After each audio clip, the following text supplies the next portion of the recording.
Hi friends, it's Janine Richards from Q101. Welcome to The Tour Life. Grab your all-access pass and join me behind the scenes of the music industry. Together, we'll discover how to live happier and healthier lives doing what we love. Today's guest is a session and touring guitarist who has worked with artists such as Beth Ditto of Gossip, Tricky of Massive Attack, Nicola Roberts of Girls Aloud, Dappy of N-Dubs, Teo Cruz, Corinne Bailey Ray, Heather Peace, and Craig David. She was part of the house band in Andrew Lloyd Webber's television series ITV Superstars and played for several artists during the live shows of the UK X Factor, Hit Me Baby One More Time, Grease is the Word, and Parkinson. Here is my conversation with the inspiring and talented Kelly Appleton.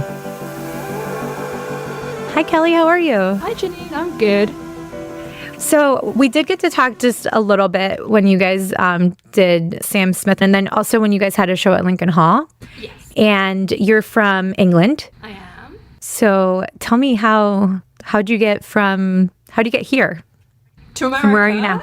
I'm a session guitar player, so I'd been working in the industry for maybe about 8 years in the UK, and did some good stuff and everything like that, but it always kind of felt like there was kind of more, and anytime I looked at places like LA and things like that, all the big pop tours and whatnot that came through there, it seemed to be kind of the hub of the music industry to be. So I went over to the Musicians Institute to study there for 6 months and just really liked LA. And so I decided to get my visa, and because of the artists that I've worked for before, I managed to get what's called an O1 visa to move over to LA, and started off with a 3-year one, and I'm on my second 3-year one now, so yeah. That's pretty cool. So did you know people out here? How did you get connected with people? I knew a couple of people, and one good thing is that there was kind of a community of British musicians that had moved over. So how I got the gig with Beth was because of a musical director who had been working in the UK, and he'd also moved over around the same time as me. So, that was quite good. And I feel like even though LA is a bigger pool of musicians, the fact that when you move over, you're in the same boat as a lot of other people who have moved over. So there was a lot of other more established British musicians that had moved over before me that understood, what it was like to move to a new place and try and find work and things like that. So it was a good little kind of community, I suppose. So you were able to find community, which I think is really important. I mean, when you're obviously moving across, halfway across the world, but even just in general, when you're leaving, just a state, and in the States, it's a really big country, right? So you might be just going from one coast to the other, but it can get really lonely. I've heard that from a lot of people. So, are there anything that you didn't expect to deal with that you had to really work through to be able to find stable ground while moving to a different country? Okay, I have to think about that one for a second. That's a good question. Anything that I didn't expect? I don't know really. I think because I did 6 months where I wasn't working and I was just studying, I'd kind of got a good base there already. And I'd arriving and going to a music college as opposed to just arriving and knowing no one. Oh, hang on a second, something's going on with my... Okay. It just allowed me to have that base. So I was lucky in that respect that I didn't just move there completely cold, So I moved there and I had that community, like I was saying, with the British people that had done it before me, but then also I knew other students from that music school who were there. So yeah, it was a lot easier to find community than having to start from scratch, for sure. Yeah, definitely. So you said you're a session player, right? So what's explain to me kind of everything that you do. Okay, so yeah, session guitar player, which I mainly do tours. So it means basically if a singer needs a band to tour and they need a guitar player, then hopefully that's a role that I can fill. And I do theatre as well. At the moment, I'm doing a theatre show. some studio sessions and stuff. But yeah, like mainly touring is what I'm interested in. What do you like about touring? I've just always just loved guitar so much. So like just the fact that you get to play live every day is just amazing. And like traveling, I've always loved traveling as well. So it's a great combination, you know, like traveling. We've been to so many really beautiful places in America and Europe. So, which is just great. And the gigs are amazing. And especially when you're lucky enough to play with an artist that you love the music of too, like Beth, like her music's just amazing. So to play that every night, and you get the days to look around the places that you're in and things like that. So, yeah. So how do you find the time to really enjoy the places that you go to? Because I know you guys have spent so much time like in amazing places in France, like in the mountains, and so tell me some stories about that, or how do you enjoy that? Well, okay, so if you're on a bus tour, basically you do the gig, drive overnight to the next place, wake up, and like you're outside the venue, and you have until about 3:00 in the afternoon, like until sound check, to just have a look around where you are. And so yeah, we used to do that. I kind of got really into running on tour as well, because that was a really good way to see the local places. And then obviously days off as well. So days off, you get a hotel and you could just take your time and look around. So, which is just a huge pack. I mean, we went to so many really beautiful places and like swam in lakes in Switzerland, and like climbed mountains and just crazy things. So, and then on top of that, got to do amazing gigs too. So, yeah, good times.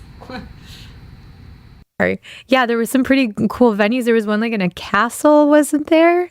I think there's a lot of castles in Europe, so that could have been a number of one. That's funny. You're like, yeah, tons. Oh, that's funny. So you said you started running. So did you run prior to touring, or is it something you just thought would be good to do? I run prior to touring as well, but the good thing about doing it on tour is that you can just do it anywhere. Like it's not a situation where you need apparatus. You get your running shoes and you can just go out and do it. And that was a really good way of creating structure in the day. I just wake up, be on the tour bus and like get on my running stuff and go for a run.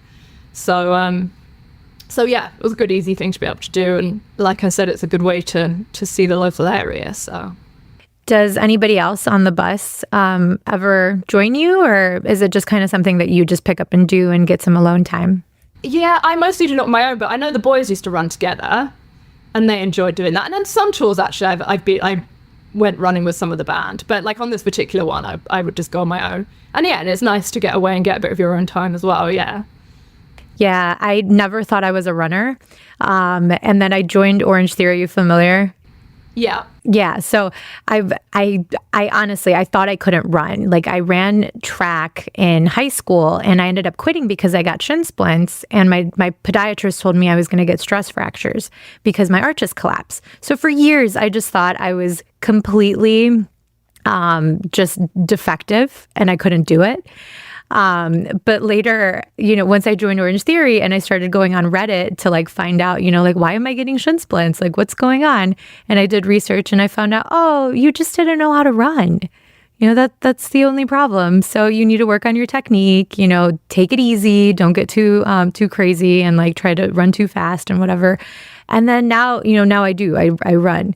How did you get started? Like, did you always do it like since you were little, or? Running, I used to, when I lived in London, I lived in a kind of warehouse community, like an artistic kind of community. There was about 20 people in this big warehouse. And we started doing a little running club. So we'd go out and like, no one was that good, but we'd go and there was a park nearby. We'd just run to the park and run around the park. And I just carried on doing it. And I kind of go through phases where I do it every day and then like something will come up and then I have to stop. But I really do try and like keep it up. And I have like for quite a number of years now been keeping it up as much as I can, So, but yeah, it started off as like a group thing. And then when I started touring more, it was just such a good way to exercise on tour when there wasn't a gym available. So what benefits do you think it brings to you, like outside of just, physical health? Yeah, I mean, it's so good for your mood. I mean, you must know that from like, it's great. Like, if I can run half an hour, it just sets me up for the day, you know. And like, if I can do it in the morning, it's just perfect. So you've got more energy, like your mood is lifted, and you're probably like a nicer person to be around it, you know, in the tour situation. So yeah, it's great. So what happens when there is conflict, like on the bus or like on a tour? Maybe you don't get along with someone, or maybe other people, you're witnessing conflict, right? Like, how do you keep that from bringing you down? How do you stabilize yourself? I've been pretty lucky not to be around that too much. I think these days especially, people are so careful about who they pick to come on tour with them, because it is such a close-knit living situation, you know. Like, so I haven't really been in a situation where I've been on tour with people where I'm like, oh my god, I don't like you, I can't stand being with you. So that's lucky. I think there's always that situation where you've just spent too long around everyone and you need your own space, which is nothing to do with personalities. It's just that, like, you know, I'm an introvert and I need my own space. So that's when it's good, when you get days off and you've got a hotel room, you just can kind of be on your own a little bit and recharge. But like, in terms of personality clashes on tour, I've never really experienced that. So I've been lucky, maybe. No, that is great. And so what kind of personality do you feel like you have, and how do you, like, being aware of that? Like, how did you figure out that that's the type of personality you have? And does being aware of it help you manage your relationships at work and at home? I don't know, really. Like, I mean, I think I'm definitely an introvert, even though I'm a performer on stage. So I definitely do need my own space to recharge. And then definitely on tour, you find yourself with a lot of extroverts. But I think most people are pretty understanding that sometimes you just need your own space. You know, that it's not a personal thing against them, but it's like, I just need to be on my own for a second, otherwise I'm not going to be in a good mood. So yeah, I just make sure that I get a bit of time for myself. Like, even if it's just like in my bunk for a bit, like reading a book or whatever, just a bit of quiet time, because it is so full on touring. And it's so exciting and everything, you're being bombarded all the time. It's just, you know, that's when it can get a little bit exhausting. As amazing as it is and fun as it is, you can just get a bit drained. So it's nice just to do something like read a book or like go for a walk or whatever, where you can kind of just be in your head and like you don't have to constantly be out, you know? Yeah, I get a little less sensory input. So what about when you get home? So what is it like, especially since you're going like home? You're not just going, well, sometimes you go home to LA and then sometimes you go home like by family, right? How is that? Yeah, good. So I try to spend like a few months back in the UK as well, just to see family and friends back there. And like, my brother just recently had a baby and things, so I've got a niece and stuff, which is cute. So I've spent about 3 months in the UK over Christmas and like January, February time this year. So that's just really nice. And obviously it's really nice to see my friends from home that I've known for a long time, things like that. And then my place in LA, yeah, when I come back from tour and go there, it's just like generally, especially with the tour that we were on, we've just been doing it. It's been so busy. You'll go back and you'll have like 2 weeks. And then that 2 weeks is like laundry, like really boring stuff. So you just can't wait to get back on the road again because it's so boring. Just doing your cleaning and your laundry and stuff like that. So. And what about your friends? Do they all try to like hang out with you as soon as you're home? And do you enjoy that? Are you at the point where, you know, you don't really need that transition, you just want to keep going? No, definitely not. I do enjoy the time off as well, and like having the stability of like normal life and not traveling all the time. I think it's really important to build foundations, you know. I don't want to, being on tour is such a bubble, and it can be easy to kind of forget about day-to-day life. So, but day-to-day life is like the important bit, and that's like why you're going on tour almost. So I think when I do come off tour, it's really nice to see friends, and especially when I go to the UK, because I'm not there for long, it's nice to catch up with people there and like make sure I do spend the time to see them. That's awesome. So are there any new things that you've experimented with now that you're traveling a lot? Because I know you have, so you're basically a time traveler, right? Because you're going like around the world. So how do you deal with that, like physically? Because I know that's got to take a toll. You get jet lag and the whole thing. So do you ever experience anything that you have to you struggle with and you've sort of figured out how to do? Yeah, jet lag kind of tough, but I think like the amount of traveling that we were doing, you kind of just don't. You just have to be on your own time zone, and especially because you're gigging. So it's like you just sleep when you can sleep.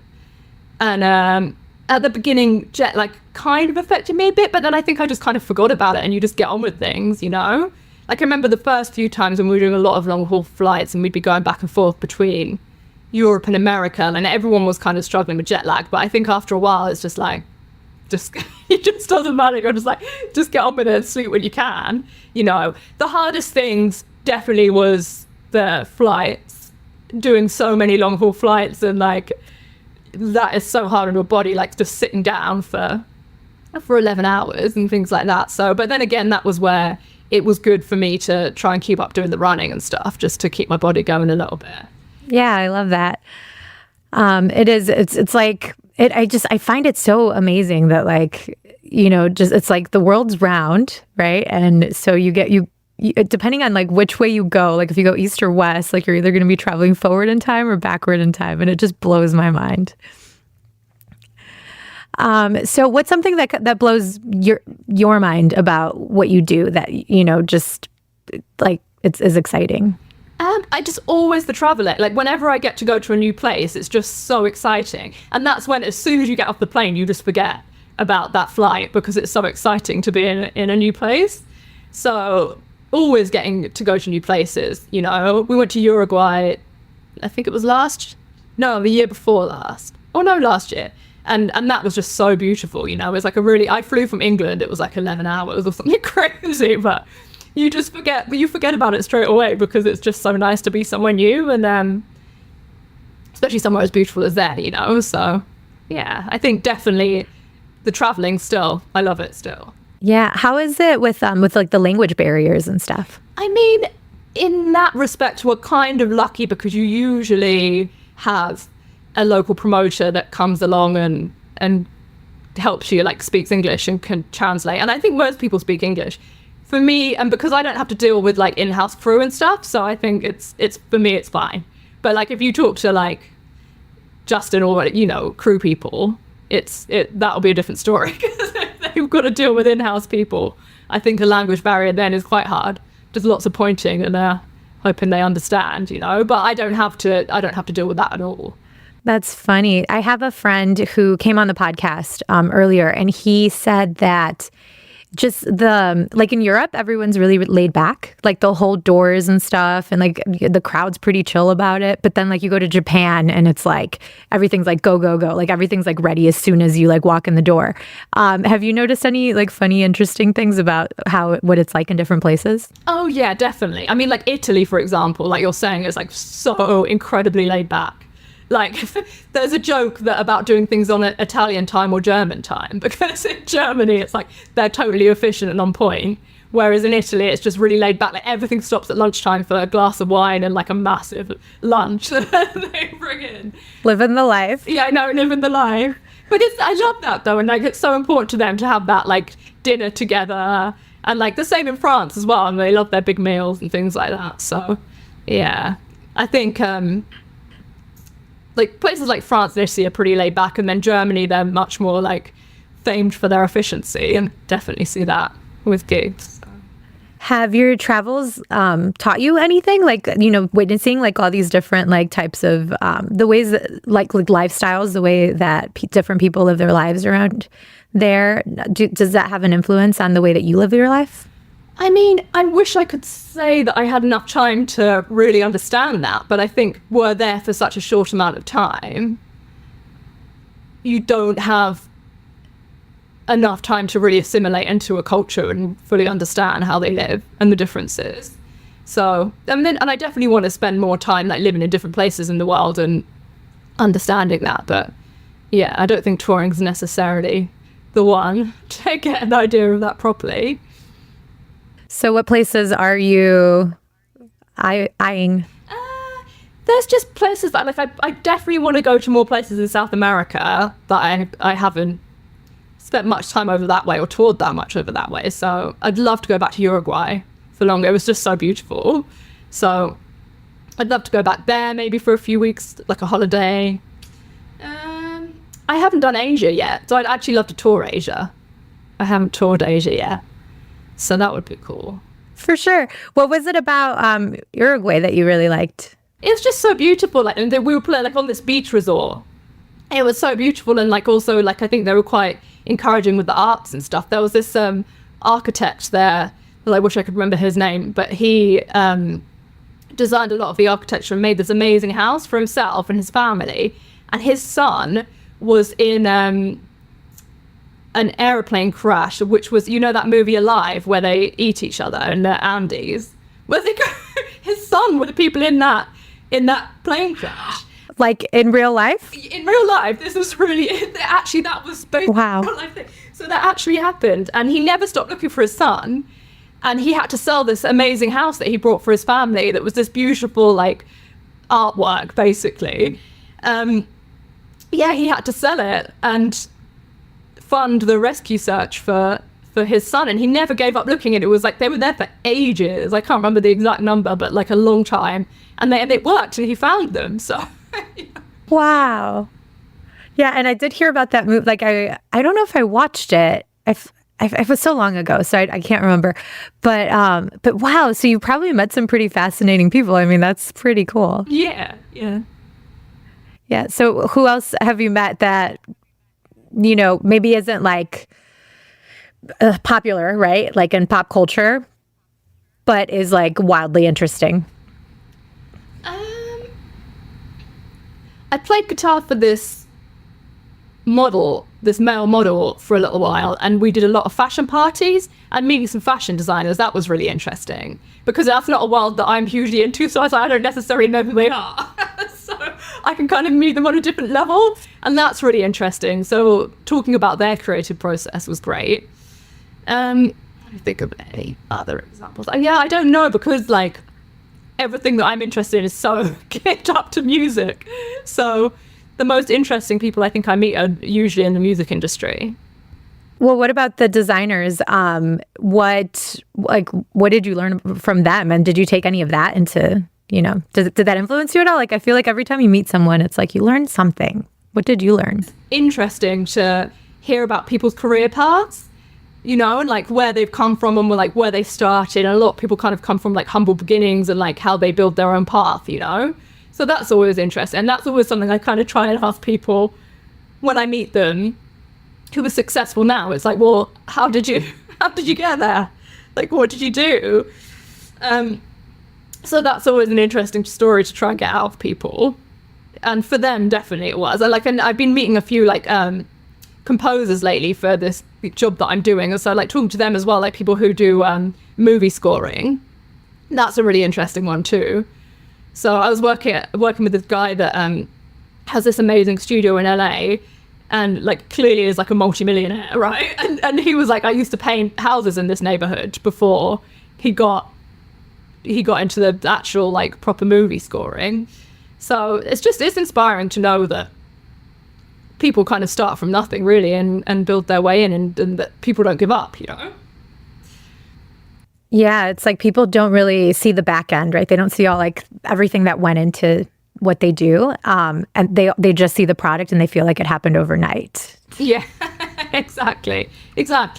So that's when you've got to realize that actually no, none of this happens overnight. And just because you're seeing the point of arrival, that's like ignoring the years and years of graft behind it.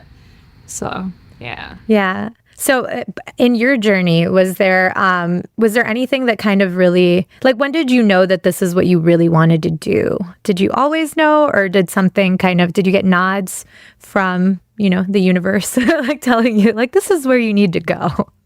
Well, I mean, I started playing guitar when I was 14, and I'm just from like a small town in England. So I didn't even know that like you could go and see your favourite bands live, you know? Like I didn't know that was a thing. And my friends were like, oh, we're going to London to see this band. And I was like, you can go and see them, oh my God. So it wasn't ever a thing that I thought could be a career necessarily, but I loved guitar. And then so I went to music college to study it, like still not like thinking, oh, I wonder what job I'll do at the other end of it. And I had a job in a bar, and basically I just had this audition going for a tour, and I went to the audition. It was like my first audition. I got the gig, so that was just kind of came out of nowhere, really, I suppose.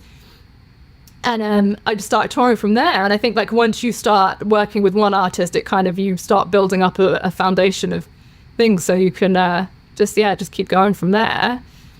And I did. How was that first audition? Well, it was, I think because it was my first audition and I didn't know, I mean, I'd auditioned for music school and things like that, but I didn't really know what to expect. And I can't, it was just such a long time ago now, I probably was nervous, but when I went, it was just like two guys who were from the band that were in the room, the bass player and the drummer, and I just had to play with them.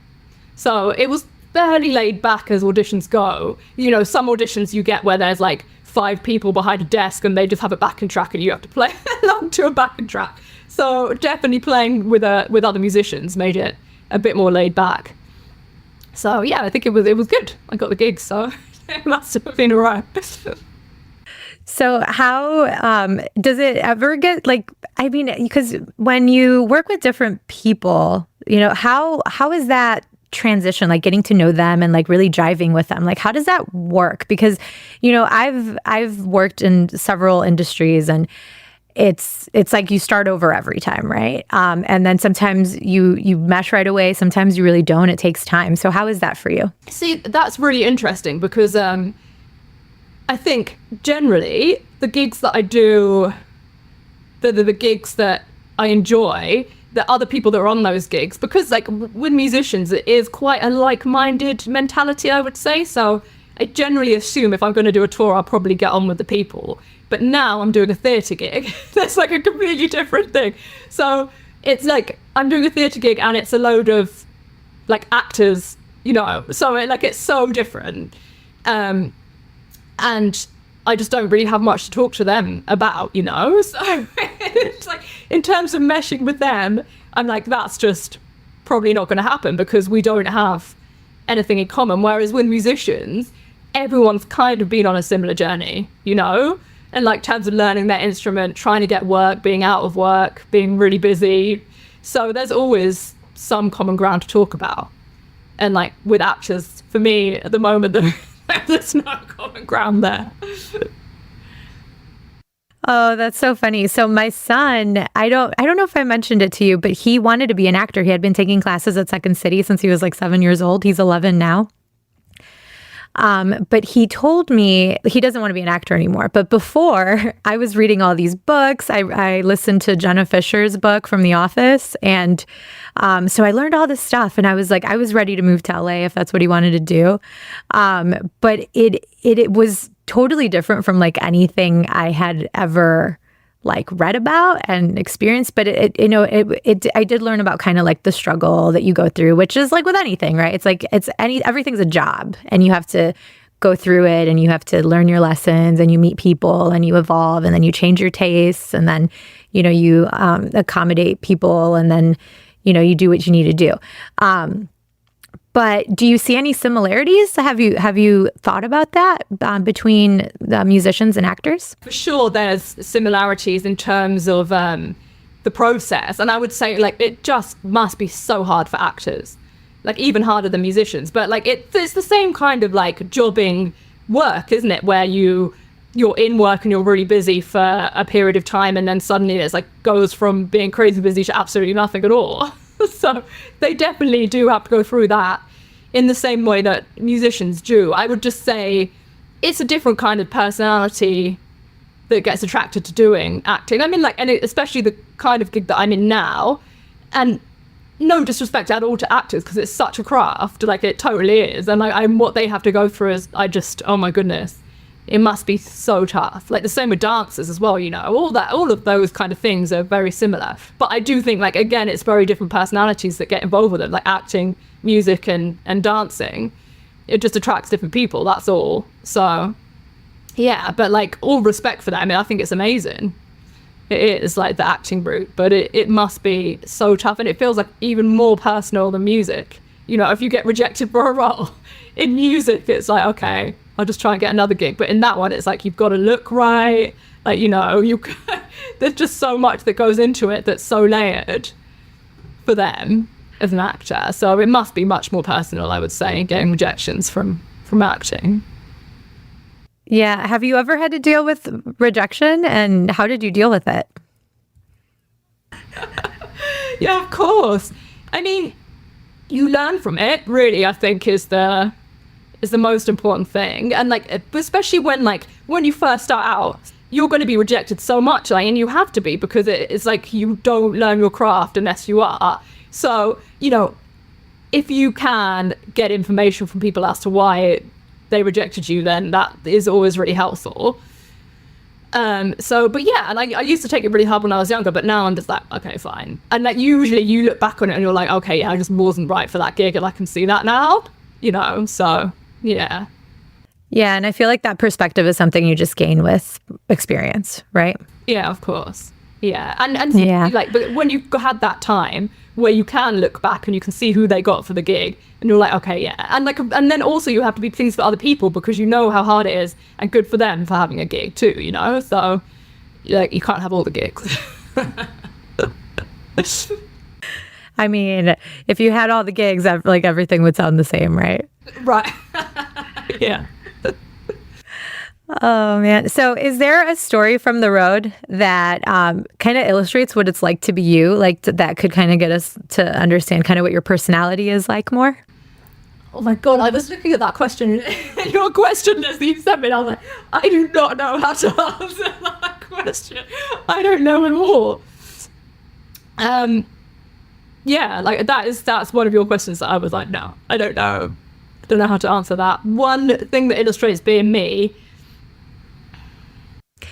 or even just the way that you deal with when things go wrong. Like, what do you do when things don't go your way? How do you keep yourself from, freaking out?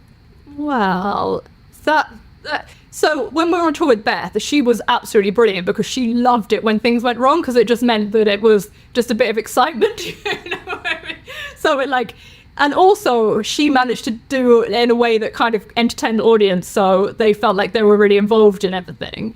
So I definitely learned from her, like, when things go wrong, it's just like, A, okay, just kind of make something a bit more interesting, and B, you've just got to, like, someone's there whose job it is to fix it, so you've got to kind of just try and carry on as best you can, and let someone else fix it. And like, stuff goes wrong a lot, so like, especially when you're touring in countries where the infrastructure's like not as set up, as Europe or America. So we were in Mexico recently, and like, they gave me 3 guitar amps, like none of them worked, that kind of situation.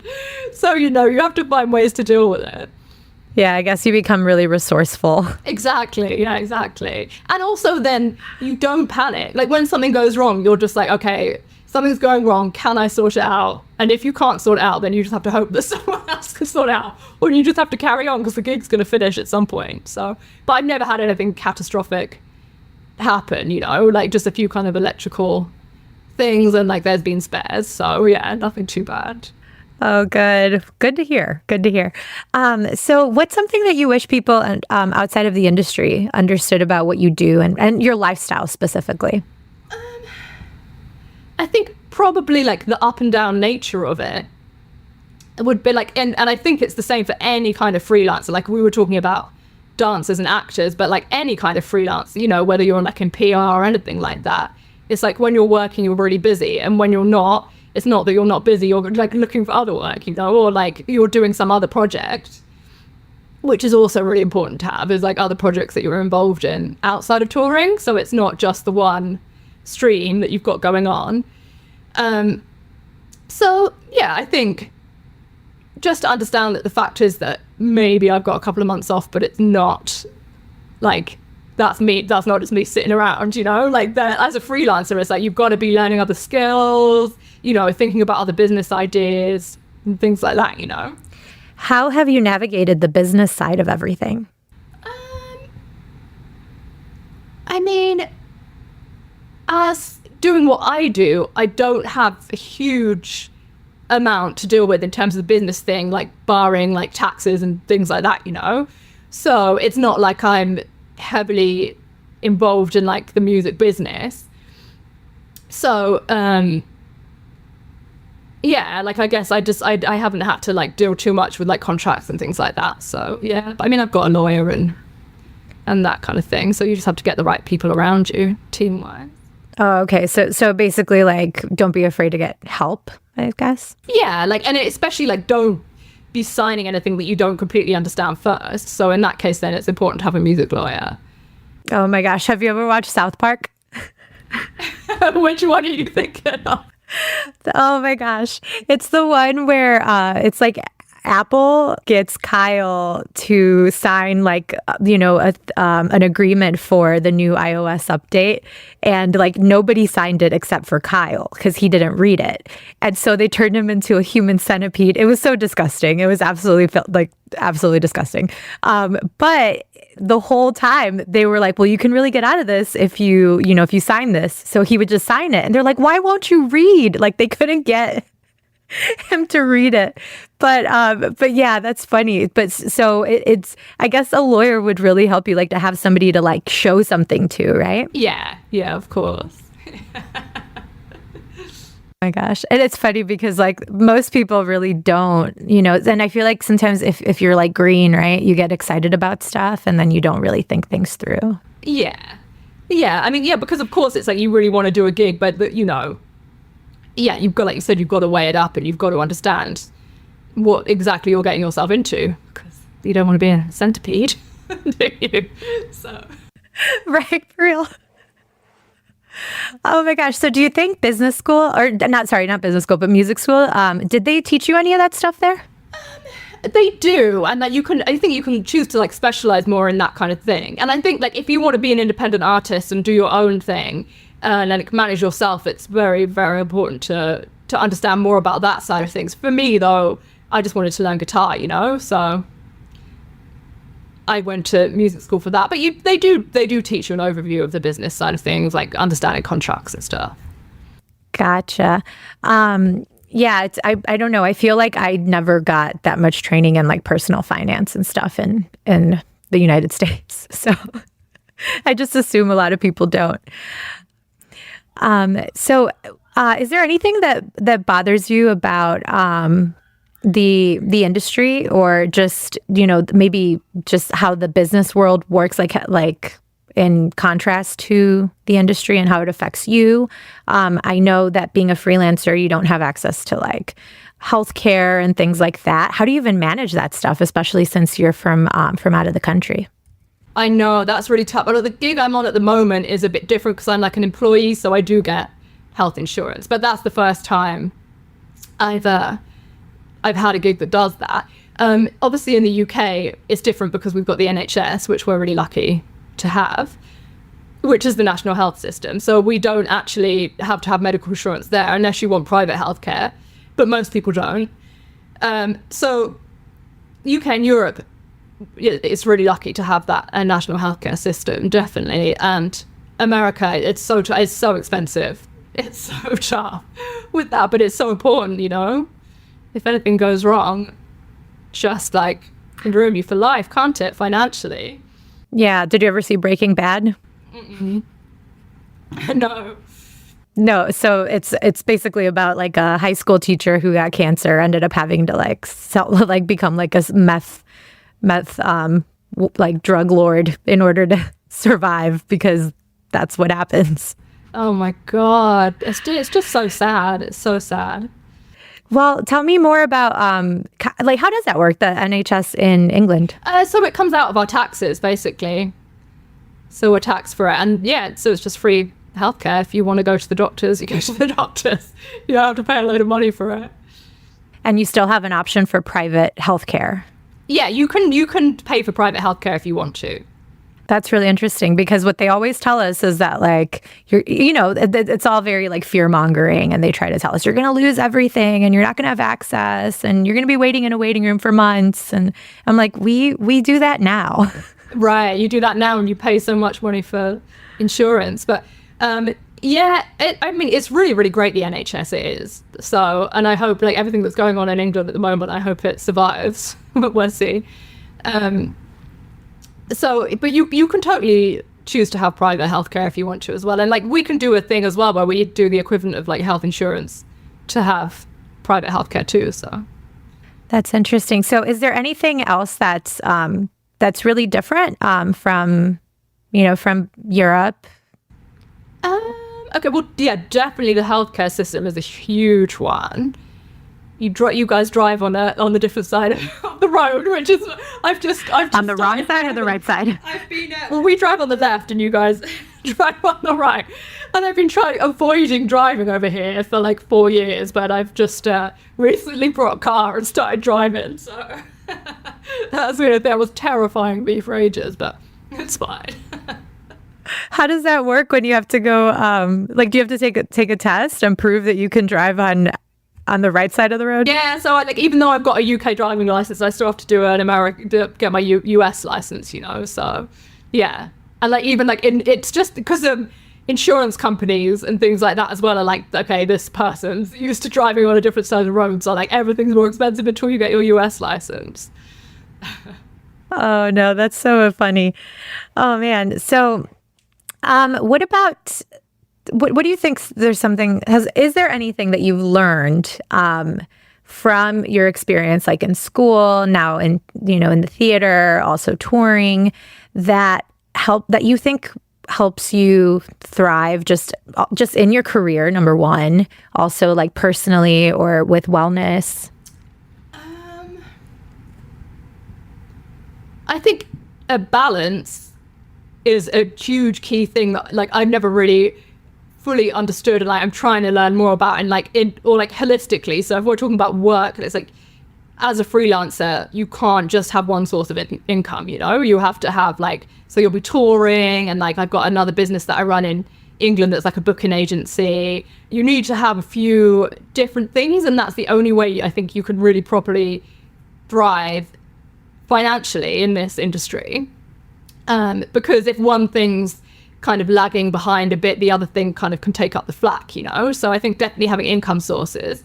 And then they say like with exercise, again,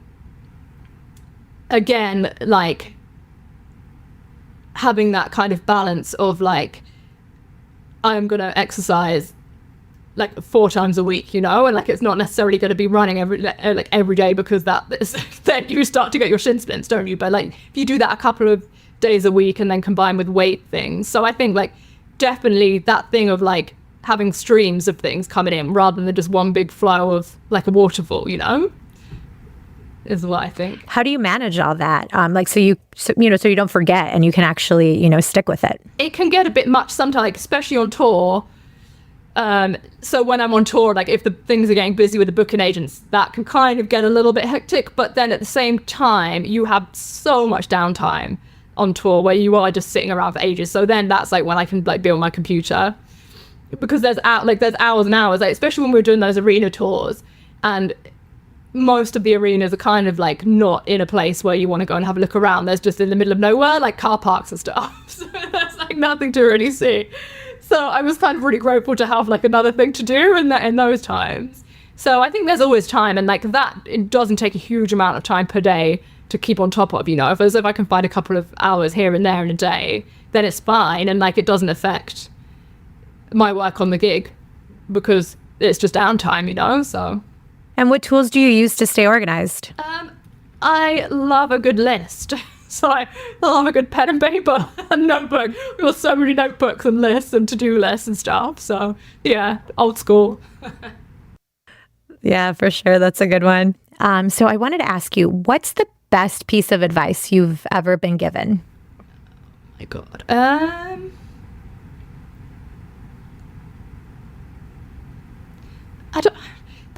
I would say the best piece of advice I've ever been given, I'm going to just refer to guitar playing because it's what I do, is to be like more eclectic. So, but like also use it to develop your own style. So what I mean is like, listen to not just one genre of music, you know?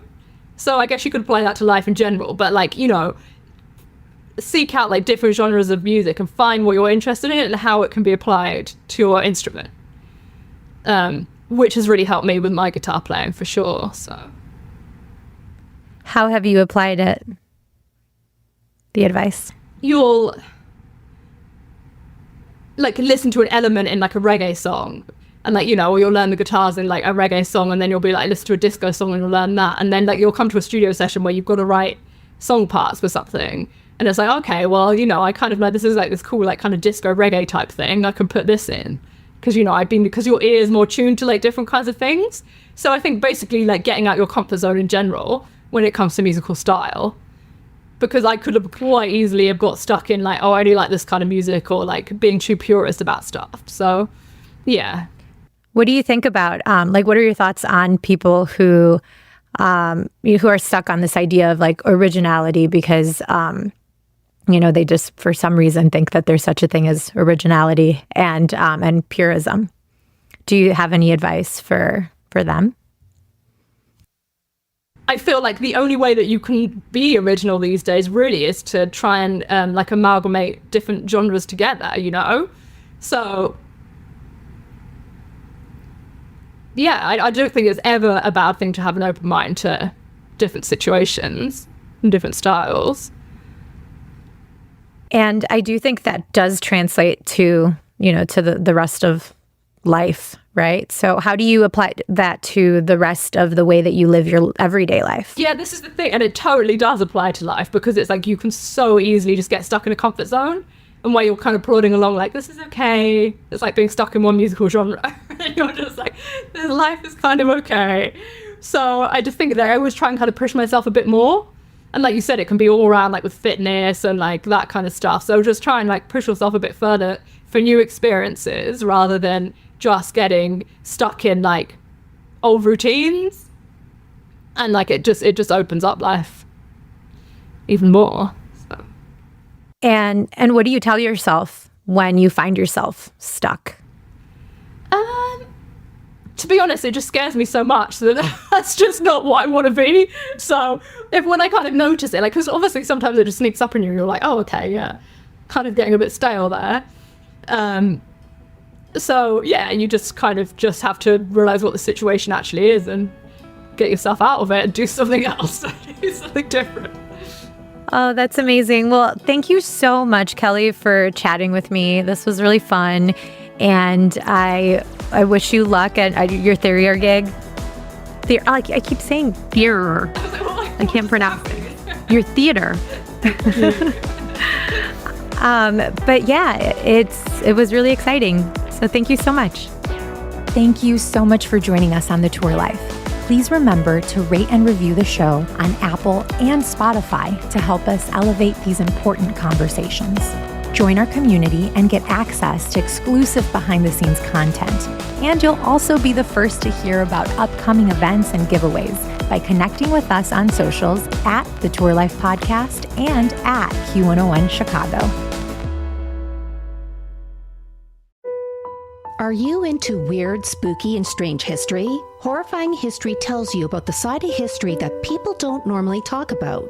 We tell the tales of haunted places, infamous true crimes, unsolved mysteries, the paranormal, and then we look to history to see where the truth actually lies. Want to get spooky with us? Horrifying History, part of the Believe Network. Just search BLEAV on YouTube or wherever you listen.